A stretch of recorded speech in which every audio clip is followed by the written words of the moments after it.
Sir ಈ ಸಲ big ಬಾಸಲ್ಲಿ Gilli ನಟನೇ ಗೆಲ್ಲಬೇಕು. ಅವರಿಂದನೇ ಈ ಸಲ ಬಿಗ್ ಬಾಸು ನಂಬರ್ 1ಗೆ ಹೋಗಿದೆ. ತುಂಬ ಚೆನ್ನಾಗಿ ನಡೆದು ಬರ್ತಾಯಿದೆ ಬಿಗ್ ಬಾಸು. ಅವ್ರಿಗೋಸ್ಕರನೇ ನಾವು ಬಿಗ್ ಬಾಸ್ ನೋಡ್ತಾ ಇರೋದು. ಈ ಸಲ ಗಿಲ್ಲಿ ನಟನೇ ಗೆಲ್ಲಬೇಕು. ಸರ್ ಅವನ ಹತ್ರ ಟ್ಯಾಲೆಂಟ್ ಇದೆ. ತುಂಬ ಅದ್ಭುತವಾಗಿ ಎಲ್ಲರೂ ನ್ಯಾಚುರಲ್ಲಾಗಿ ಇದು ಮಾಡ್ತಾರೆ. ಅವ್ರು ಯಾವುದೇ ಆ್ಯಕ್ಟಿಂಗ್ ಆಗಲಿ ಇನ್ನೊಂದಲ್ಲ, ನ್ಯಾಚುರಲ್ಲಾಗಿ ಹೆಂಗೆ ಒಬ್ಬ ಹಳ್ಳಿ ಹುಡುಗ ಯಾವ ಥರ ಇರ್ತಾನೆ ಆ ರೀತಿ ಇರ್ತಾರೆ. ನೀವು ನೋಡ್ಬೋದು, ಬೇರೆಯವರೆಲ್ಲ ಬಂದವರೆಲ್ಲ ಅಲಂಕಾರವಾಗಿ ಬಟ್ಟೆ ಹಾಕ್ಕೊಂಡು ಇದು ಅವ್ರು ಹಂಗಲ್ಲ. ಅವ್ರು ನ್ಯಾಚುರಲ್ಲಾಗಿ ಇವಾಗ ನಾವು ಮನೆಗಳಲ್ಲಿ ಹೆಂಗಿರ್ತೀವಿ ಅದೇ ರೀತಿ ಒಬ್ಬ ಹಳ್ಳಿ ಹುಡುಗ ಯಾವ ರೀತಿ ಇರ್ತಾನೆ ಅದೇ ರೀತಿ ಇದ್ದಾರೆ. ಬಿಗ್ ಬಾಸಲ್ಲಿ ಕೂಡ ಅದೇ ರೀತಿ ಇದ್ದಾರೆ ಅಂತ ನಾವು ಅಂದ್ಕೊಂಡಿದ್ದೀವಿ. ಆದ್ದರಿಂದ ಅವರೇ ಗೆಲ್ಲಬೇಕು ಅಂತ ಅಷ್ಟೇ. ಅಂದರೆ ಈಗ ಅದರಿಂದನೇ ಕೆಲವರಿಗೆ ಹಾರ್ಟ್ ಆಗ್ತಾಯಿದೆ ಅಂತ ಒಳಗಡೆ ಕಾಮಿಡಿ ಮಾಡೋದು. ಸರ್ ಅಂದರೆ ಅವರೆಲ್ಲ ಸಿಟಿ ಜನ, ಅವ್ರಿಗೆ ಹಳ್ಳಿ ಇದು ಗೊತ್ತಿಲ್ಲ. ಅವ್ರಿಗೆ ಹಳ್ಳಿ ಮಕ್ಕಳ ಬಗ್ಗೆ ಅವ್ರಿಗೆ ಗೊತ್ತಿಲ್ಲ. ಸಿಟಿ ಜನಕ್ಕೆ ಏನು ಗೊತ್ತಿರುತ್ತೆ? ಅವ್ನು ನ್ಯಾಚುರಲ್ಲಾಗಿ ಅವ್ನು ಆ ಥರ ಇದ್ದಾನೆ ಅಷ್ಟೇ. ಅದು ಅರ್ಟ್ ಆಗುತ್ತೆ ಅಂದರೆ ಅದು ಅವ್ರವ್ರ ವ್ಯಕ್ತಿತ್ವ. ಅದು ಅರ್ಟ್ ಆಗೋ ರೀತಿ ಅವರೇ ಮಾಡ್ಕೊತಾರೆ. ನ್ಯಾಚುರಲ್ಲಾಗಿ ಅವ್ನು ಮಾತಾಡ್ತಾನೆ, ಇರೋ ಸತ್ಯನ ಮಾತಾಡ್ತಾನೆ, ಅದನ್ನು ಅವ್ರು ಅರ್ಟ್ ಮಾಡ್ಕೊತಾರೆ ಸರ್. ಸರ್ ಅಶ್ವಿನಿ ಗೌಡವರು ಅವರು ಬಿಡಿ, ಎಲ್ಲದಕ್ಕೂ ಅವ್ರು ಬೇಗ ಟೆಂಪ್ಟ್ ಆಗ್ತಾರೆ. ಅವರು ಗಿಲ್ಲಿ ಎಲ್ಲನೂ ನ್ಯಾಚುರಲಾಗಿ ತಗೊತಾನೆ, ಎಲ್ಲ ಕಾಮಿಡಿಯಾಗಿ ತಗೋತಾನೆ. ಆದರೆ ಅವರು ಒಂದೊಂದು ಸಣ್ಣ ವಿಷಯನೂ ಅವರು ತುಂಬ ದೊಡ್ಡ ವಿಷಯ ಮಾಡ್ತಾರೆ. ಅವರ ಒಂದು ಸ್ಥಾನಕ್ಕೆ, ಅವರ ಗೌರವಕ್ಕೆ ಅದು ವ್ಯಕ್ತಿತ್ವ ಅಲ್ಲ, ಅದು ಅವರ ವ್ಯಕ್ತಿತ್ವ ಅಲ್ಲ ಅದು. ಹಾಂ, ಅವ್ರು ಹೇಳಿದ್ರೆ ಮಾತ್ರ ಕರೆಕ್ಟು, ಬೇರೆಯವ್ರು ಮಾತಾಡಿದ್ರೆ ಅದು ಕರೆಕ್ಟ್ ಅಲ್ಲ. ಅವರು ದಬ್ಬಾಳಿಕೆ ಮಾಡ್ತಾಯಿದ್ದಾರೆ ಅಂತಾರೆ. ಅವ್ರು ಮಾಡೋ ದಬ್ಬಾಳಿಕೆ ಮಾತ್ರ ಜನಕ್ಕೆ ಗೊತ್ತಾಗ್ತಾ ಇದೆ. ಅವ್ರೇನು ಅವ್ರಿಗೆ ಗೊತ್ತಾಗ್ತಾ ಇಲ್ಲ ಅಷ್ಟೇ. ಒಳಗಡೆ ನಂದೇ ರೂಲ್ಸು, ನಾನೇ ಲೀಡರು ಅಂತ ಇದು ಮಾಡ್ತಾಯಿದ್ದಾರೆ. ಅವರು ಕನ್ನಡ ಅಂತಾರೆ, ಅವ್ರ ಬಾಯಲ್ಲಿ ಕನ್ನಡ ಬರೋಲ್ಲ. ನ್ಯಾಯವಾಗಿ ಬರೀ ಇಂಗ್ಲೀಷಲ್ಲೇ ಮಾತಾಡ್ತಾರೆ. ಅವರೇ ಕನ್ನಡ ಮಾತಾಡೋಲ್ಲ. ಸರ್ ಅದು ಸುದೀಪ್ ಸರ್ ಸ್ವಲ್ಪ ಕ್ಲಾಸ್ ತಗೊಂಡ್ಮೇಲೆ ನಾನು 2.0 0.2 ಅಂತ ಇದು ಮಾಡ್ತಾಯಿದ್ದಾರೆ. ಈಗಾಗಲೇ ಈ ವಾರದಿಂದ ತಿರುಗಿ ಸ್ಟಾರ್ಟ್ ಮಾಡಿದ್ದಾರಲ್ಲ. ಮೊನ್ನೆ ಕಾವ್ಯ ಮೇಲೆ ಗಲಾಟೆ ಮಾಡಿದ್ದಾರಲ್ಲ, ನಿಮ್ಮ ಅಮ್ಮನಿಗೆ ಹೇಳು ಅಂತ. ಅದೆಲ್ಲ ಯಾವ ಥರ ವರ್ತನೆ ಅದು? ಅಲ್ಲೇನಿದೆ ಅವ್ರದ್ದು ಮಾತಾಡಬೇಕು. ಫ್ಯಾಮಿಲಿ ಬಗ್ಗೆ ಯಾಕೆ ಮಾತಾಡಬೇಕು? ನಿಮ್ಮ ಅಮ್ಮನಿಗೆ ಹೇಳು ಅಂತ. ಇದೇನೆ ಸುಮ್ಮನೆ ಸುದೀಪ್ ಸರ್ ಬೈದಾಗ 2 ವಾರ ಸುಮ್ಮನೆ ಇದ್ದರು, ಕಂಟೆಂಟ್ಗಳಿರಲಿಲ್ಲ ಅವ್ರಿಗೆ. ಈಗ ಏನೋ ಒಂದು ಕಂಟೆಂಟ್ ಬಂತು, ಅವ್ರಿಗೆ ಬಾಯಿ ಸುಮ್ಮನೆ ಇರೋಲ್ಲ. ಅವ್ರಿಗೆ ಇವಾಗ ತಿನ್ನೋ ಚಪ್ಪಲ ಅಂತಾರಲ್ಲ, ಅವ್ರಿಗೆ ಮಾತಿನ ಚಪ್ಪಲ ಅವ್ರಿಗೆ ಅಷ್ಟೇ. ಅದು ಮಾಮೂಲಿ ಸರ್. ಸುದೀಪ್ ಸರ್ ಇಲ್ಲ ಕ್ಲಾಸ್ ತಗೊತಾರಲ್ಲ, ಸುದೀಪ್ ಸರ್ಗೋಸ್ಕರ ಆದರೂ ಅವರು ಇಲಿಯಾಗಿರಲೇಬೇಕು. ಇಲ್ಲಾಂದರೆ ಸುದೀಪ್ ಸರ್ ಇದು ಮಾಡ್ತಾರಲ್ಲ, ಅವ್ರಿಗೆ ಏನು ಮಾಡೋಕ್ಕಾಗಲ್ಲ. ಅವರ ವ್ಯಕ್ತಿತ್ವ ಅದೇ, ಅವ್ರವ್ರ ವ್ಯಕ್ತಿತ್ವನ ಅವರವರೇ ತೋರಿಸ್ತಾರೆ. ಸರ್ ಚೈತ್ರ ಅವರು ಬಿಡಿ ಸರ್, ಓ ಸೀಸನಲ್ಲೂ ನೋಡಿದ್ದೀವಿ, ಏನು ಚೇಂಜಸ್ ಇಲ್ಲ. ಓ ಸೀಸನ್ ಏನಿದ್ದಾರೆ ಅದೇ ಇದ್ದಾರೆ ಅವರು, ಏನು ಚೇಂಜಸ್ ಇಲ್ಲ. ಅವ್ರದ್ದು ಮಾತು ಅಷ್ಟೇ ಅವ್ರದ್ದು. ಅದ್ರ ಬಗ್ಗೆ ನೀವೇ ನೋಡಿದ್ದೀರಾ ಯಾವ ಥರ ಅಂತ. ಸಡನ್ನಾಗಿ ಅವರೇ ಚೇಂಜ್ ಆಗೋದ್ರು, ಅವರೇ ಇದಾಗೋದ್ರು. ನೋಡಿ, ಗಿಲ್ಲಿನ ನೀನು ನನ್ನ ಸವಾಸಕ್ಕೆ ಯಾಕಂದರೆ ಗಿಲ್ಲಿನ ಅವರು ಮಾತಲ್ಲಿ ಕಟ್ಟಾಕೋಕ್ಕಾಗಲ್ಲ. ಅದಕ್ಕೆ ನೀನು ನನ್ನ ಸವಾಸಕ್ಕೆ ಬರಬೇಡ, ನಾನು ನಿನ್ನ ಸವಾಸಕ್ಕೆ ಬರೋಲ್ಲ ಅಂತಾರೆ. ಅವರೇ ಕಾಂಪ್ರಮೈಸ್, ಅವರೇ ಸರೆಂಡ್ರ್ ಆಗ್ಬಿಟ್ರು. ನಾನೇ ಸರೆಂಡ್ರ್ ಆಗ್ಬಿಡ್ತೀನಿ, ನನ್ನ ವಿಚಾರಕ್ಕೆ ಬರಬೇಡ ಅಂದ್ಬಿಟ್ರು ಅಷ್ಟೇ. ಧ್ರುವಂತೂ ಅವರು ಏನಿಲ್ಲ ಸರ್, ಅವ್ರದ್ದು ಬರೀ ಮಾತು. ಅವ್ರದ್ದು ಅಲ್ಲಿಂದ ಇಲ್ಲಿಗೆ ಎತ್ತಲಿಕ್ಕದೇ ಅವ್ರ ಕೆಲಸ ಅವ್ರದ್ದು.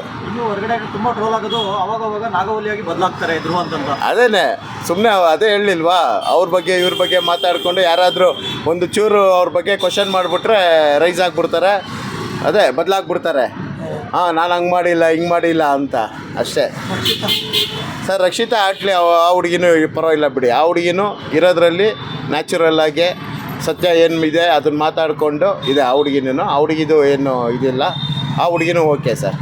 ಡಬಲ್ ಸ್ಟ್ಯಾಂಡರ್ಡ್ ತೊಗೊಳ್ತಾರೆ ಅಂತ ಆ ಕಡೆಗೂ ಇರ್ತಾರೆ, ಈ ಕಡೆಗೂ ಇರ್ತಾರೆ ರಕ್ಷಿತಾ. ಸರ್ ಅದು ನೋಡೋರಿಗೆ ಅನಿಸುತ್ತೆ, ನಮಗೇನು ಆ ಥರ ಅನಿಸಿಲ್ಲ ಡಬಲ್ ಸ್ಟ್ಯಾಂಡ್ ತೊಗೊತಾರೆ ಅಂತ. ಇರೋದ್ರಲ್ಲಿ ಓಕೆ. ಆ ಹುಡುಗಿನೂ ಸತ್ಯ ಮಾತಾಡಿಕೊಂಡು ಇರೋದ್ರಲ್ಲಿ ಸತ್ಯದ ಕಡೆ ಮಾತಾಡುತ್ತೆ. ಇರೋದ್ರಲ್ಲಿ ಓಕೆ ಸರ್. ಆ ಹುಡುಗಿನೂ ಸರ್ ಧನುಷು ಸೈಲೆಂಟು ಬಿಡಿ, ಯಾವ ವಿಚಾರಕ್ಕೂ ಹೋಗಲ್ಲ. ಅವ್ರ ಪಾಡ್ಗೆ ಅವ್ರದ್ದು ಆಟ ಏನಿದೆ ಅದು ಆಡ್ತಾರೆ ಅಷ್ಟೇ. ಅವ್ರ ಮಾತು ಕಮ್ಮಿ, ಸೈಲೆಂಟು, ಏನೂ ಇಲ್ಲ ಅವ್ರದ್ದು. ಅವ್ರದ್ದು ಗೆಲುವು ಕಷ್ಟನೇ ಸರ್. ಆ ಥರ ಇದ್ದರೆ ಅವ್ರು ಬರೀ ಆಟ ಅಷ್ಟೇ. ನಾನು ಆಟ ಇದ್ದಾಗ ನಾನು ಆಟ ಆಡ್ತೀನಿ, ಇಲ್ದಾಗ ನನ್ನ ಪಾಡಿಗೆ ನಾನು ಇರ್ತೀನಿ ಅನ್ನೋ ಥರ. ಯಾವುದೇ ಕಾಂಟ್ರವರ್ಸಿನೂ ಬೇಡ, ನನಗೇನು ಬೇಡ ಅಂತ ಸೈಲೆಂಟ್ ಆಗಿದ್ದಾರೆ ಅಷ್ಟೇ. ರಾಶಿಕಾ ಸೂರಜ್ ಬಿಡಿ ಸರ್, ಅವ್ರು ಒಂಥರ ಜೋಡಿ ಅಕ್ಕಿಗಳು ಅವರಿಬ್ಬರು. ಕಿತ್ಲಾಡ್ತಾರೆ, ತಿರ್ಗಿ ಆಮೇಲೆ ಅವ್ರಿಗೆ ಅವರೇ ಕಾಂಪ್ರಮೈಸ್ ಆಗ್ತಾರೆ, ಕಿತ್ಲಾಡ್ಕೊಂಡು ಅವರೇ ಕಾಂಪ್ರಮೈಸ್ ಆಗ್ಬಿಡ್ತಾರೆ, ಯಾರೂ ಬೇಕಾಗಿಲ್ಲ. ನಾವು ಕಳೆದ ಸೀಸನಲ್ಲಿ ನೋಡಿರ್ಬೋದು, ಈಗ ಒಂದು ವಾರದ ಹಿಂದೆ ಸೀಸನಲ್ಲಿ ಇಬ್ಬರು ಕ್ಯಾಪ್ಟನ್ಸಿಗೆ ಕಿತ್ಲಾಡಿದ್ರು, ಹಂಗೆ ಹಿಂಗೆ ಅಂತ ದೊಡ್ಡ ಮಟ್ಟಿಗೆ ಕಿತ್ಲಾಡಿದ್ರು, ಬಟ್ಟೆನೆಲ್ಲ ತಗೊಂಡೋಗಿ ಸ್ವಿಮ್ಮಿಂಗ್ ಪೂಲ್ಗೆ ಹಾಕಿದ್ರು. ಆಮೇಲೆ ನೋಡಿದ್ರೆ ಅವರೇ ಕೂತ್ಕೊಂಡು ಅವರೇ ಸರಿ ಹೋದ್ರು. ಇಲ್ಲ ಅಡ್ವರ್ಟೈಸ್ ಮುಂಚೆ ಜಗಳ ಆಡ್ತಾರೆ. ಜಗಳ ಅದನ್ನೇ ಆಮೇಲೆ ಸರಿ ಹೋಗ್ತಾರೆ ಅವರು, ಆ ಥರ. ಈಗ ಸ್ಪಂದನ ಇಲ್ಲಿಂದ ಲಕ್ಕಿಂದಲೇ ಬಂದಿರೋ ಅಂತ ಹೇಳ್ತಾರೆ, ನಿಜನಾ? ಅದಂತೂ ನಿಜ ಸರ್, ಲಕ್ಕಲ್ಲೇ ಅವ್ರು ಹೋಗ್ತಾ ಇರೋದು ಬಿಡಿ. ಹಾಂ. ಕಾಲು ಏಟಾಯಿತು, ಅವಾಗ 2 ವಾರ ಹೆಂಗೋ ತಳ್ಳಿದ್ರು.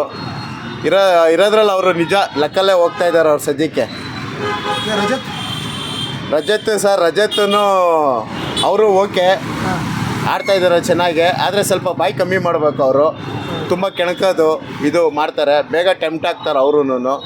ಇರೋದ್ರಲ್ಲಿ ಅವರು ಓಕೆ, ಅವ್ರನ್ನೂ ಕಳೆದ ಸೀಸನಲ್ಲಿ ನೋಡಿದ್ದೀವಲ್ಲ, ಗೇಮ್ ಎಲ್ಲ ಚೆನ್ನಾಗಿ ಆಡ್ತಾರೆ ಅವರು. ಈ ಸೀಸನಲ್ಲಿ ಸರ್ ನಮಗೆ ಗಿಲ್ಲಿನೇ ಗೆಲ್ಲಬೇಕು ಅಂತ. ಕಾವ್ಯ ಹೇಗೆ ಆಡ್ತಾರೆ? ಕಾವ್ಯ ಗಿಲ್ಲಿಯಿಂದ ಸ್ವಲ್ಪ ಮುಂದಕ್ಕೆ ಹೋಗ್ತಾ ಇದ್ದಾರೆ. ಗಿಲ್ಲಿ ಜೊತೆ ಇರೋದ್ರಿಂದ ಕಾವು ಅಂದ್ಕೊಂಡು ಗಿಲ್ಲಿ ಜೊತೆ ಹೋಗ್ತಾ ಇದ್ದಾರೆ. ಗಿಲ್ಲಿ ಇಲ್ಲ ಅಂದರೆ ಕಾವ್ಯ ಇಲ್ಲ ಅಂತ, ನಿಜನಾ? ಅದು 50-50 ಸರ್. 50% ಗಿಲ್ಲಿಯಿಂದನೇ ಕಾವ್ಯ. ಗಿಲ್ಲಿ ಇಲ್ಲ ಅಂದಿದ್ರೆ ಇಷ್ಟೊತ್ತು ಕಾವ್ಯ ಹೋಗ್ಬಿಟ್ಟಿರೋರು. ಒಂದು 50% ಸೇವ್ ಆಗಿರೋದು ಗಿಲ್ಲಿಯಿಂದನೇ. ಈಗ ನಿನ್ನೆ ಕಾವ್ಯ ಕ್ಯಾಪ್ಟನ್ ಆದರು, ಕಾವ್ಯ ಖುಷಿ ಪಡೋಕ್ಕಿಂತ ಗಿಲ್ಲಿ ಜಾಸ್ತಿ ಖುಷಿ ಪಟ್ಟರು ಕಾವ್ಯ ಕ್ಯಾಪ್ಟನ್ ಆಗಿತ್ತು. ಸರ್ ಅವನು ಆರ್ಟ್ಲಿ ಅವನು ಒಂದು ಫ್ರೆಂಡ್ಶಿಪ್ಗೆ ಯಾವ ರೀತಿ ಗೌರವ ಕೊಡಬೇಕು ಅದನ್ನು ಕೊಡ್ತಾ ಇದ್ದಾನೆ. ಬೇರೆಯವ್ರು ಏನು ಬೇಕಾದ್ರೂ ತಿಳ್ಕೊಬೋದು, ಆದರೆ ಅವನು ಸ್ನೇಹಕ್ಕೆ ಏನು ಗೌರವ ಕೊಡಬೇಕು ಆ ಸ್ನೇಹದ ಬೆಲೆಗೆ ಅವನು ಖುಷಿ ಪಡ್ತಾ ಇದ್ದಾನೆ. ಬೇರೆಯವ್ರಾಗಿದ್ದಿದ್ರೆ ಇವಾಗ ನೀವು ಸೂರಜ್ದು ರಾಶಿಕತ್ ಕೇಳಿದ್ರಿ, ಅವ್ರು ಕ್ಯಾಪ್ಟನ್ ಆಗಿದ್ದು ಅವ್ರವರಲ್ಲೇ ಮನಸ್ತಾಪ ಬಂತು. ಆದರೆ ಗಿಲ್ಲಿ ಹಂಗೆ ಮಾಡಲಿಲ್ಲ, ಖುಷಿಪಟ್ಟ. ನಾನಾಗಿಲ್ಲ ಅಂದರೂ ಕಾವ್ಯ ಆದ್ಲು ಬಿಡು ಅನ್ನೋದು ಖುಷಿಪಟ್ಲು. ಆ ಸ್ನೇಹಕ್ಕೆ ಬೆಲೆ ಕೊಡಬೇಕು ಸರ್. ಟಾಪ್ 5 ಯಾರು ಬರ್ಬೋದು ಸರ್? ಟಾಪ್ 5 ಗಿಲ್ಲಿ, ಕಾವ್ಯ, ಆಮೇಲೆ ರಘು ಬರ್ಬೋದಾ? ರಘು ಸರು, ರಕ್ಷಿತಾ, ಅಶ್ವಿನಿ ಅಶ್ವಿನಿ ಬರ್ತಾರಾ? ಅಶ್ವಿನಿ ಅವ್ರು ಟಾಪ್ 5 ಬರ್ತಾರೆ. ಮಾತಲ್ಲೇ ಬಂದ್ಬಿಡ್ತಾರೆ ಬಿಡಿ ಅವರು, ಮಾತಲ್ಲೇ ಬಂದು ಮಾತಲ್ಲೇ ಬಂದ್ಬಿಡ್ತಾರೆ. ಜನಕ್ಕೆ ಗಿಲ್ಲಿದ್ದು ಅಶ್ವಿನಿ ಅವ್ರದ್ದು ಟಾಂಗ್ ನೋಡೋಕೆ ಇಷ್ಟಪಡ್ತಾರೆ. Hero villain. ಹಾಂ, ಆ ಥರ ಅವ್ರು ಹಂಗೆ ಇರಬೇಕು ಅಂತಾರೆ ಸರ್.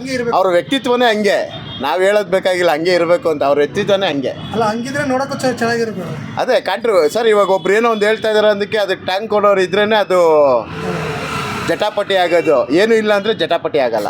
ಯಾರು ಗೆಲ್ಬಾರ್ದು ಈ ಸೀಸನ್ನು? ಸರ್ ಗೆಲ್ಲಬಾರ್ದು ಅಂತ ಯಾರು ಹೇಳಲ್ಲ. ಅಶ್ವಿನಿ ಮೇಡಮ್ ಗೆಲ್ಲಬಾರ್ದು. ಏನು ಅವರೆಲ್ಲ ಆರ್ಥಿಕವಾಗಿ ಚೆನ್ನಾಗಿದ್ದಾರೆ ಬಿಡಿ, ಬಡವರು ಗೆಲ್ಲಿ, ಅವ್ರಿಗೆ ಮುಂದಕ್ಕೆ ಅವ್ರಿಗೆ ಫ್ಯೂಚರ್ಗೆ ಇದಾಗುತ್ತೆ. ಅಶ್ವಿನಿ ಮೇಡಮೇ ಹೇಳ್ತಾರಲ್ವ, ನನಗೆ ಅಷ್ಟು ಬಾಡಿಗೆ ಬರುತ್ತೆ ಇಷ್ಟು ಬಾಡಿಗೆ ಬರುತ್ತೆ ಅಂತ. ಅವ್ರಿಗೇನು ಅವಶ್ಯಕತೆ ಇಲ್ಲ. ಬಿಗ್ ಬಾಸು ಪಬ್ಲಿಸಿಟಿಗೋಸ್ಕರ ಬಂದಿದ್ದಾರೆ, ಅವರೊಂದು ಇಮೇಜ್ಗೋಸ್ಕರ ಬಂದಿದ್ದಾರೆ ಅಷ್ಟೇ. ಅವ್ರಿಗೆ ದುಡ್ಡಿನ ಅವಶ್ಯಕತೆ ಏನಿಲ್ಲ. ನಾವು ಯೂಟ್ಯೂಬಲ್ಲೆಲ್ಲ ನೋಡಿದ್ದೀವಲ್ಲ, ಅವ್ರ ಹೋಮ್ ಟೂರು ಅದು ಇದು ಎಲ್ಲ ನೋಡಿದ್ದೀವಲ್ಲ, ಅವರಪ್ಪ ಜಮೀನ್ದಾರರು ಎಲ್ಲ. ಅವ್ರಿಗೇನು ದುಡ್ಡಿನ ಅವಶ್ಯಕತೆ ಇಲ್ಲ ಅವ್ರಿಗೆ.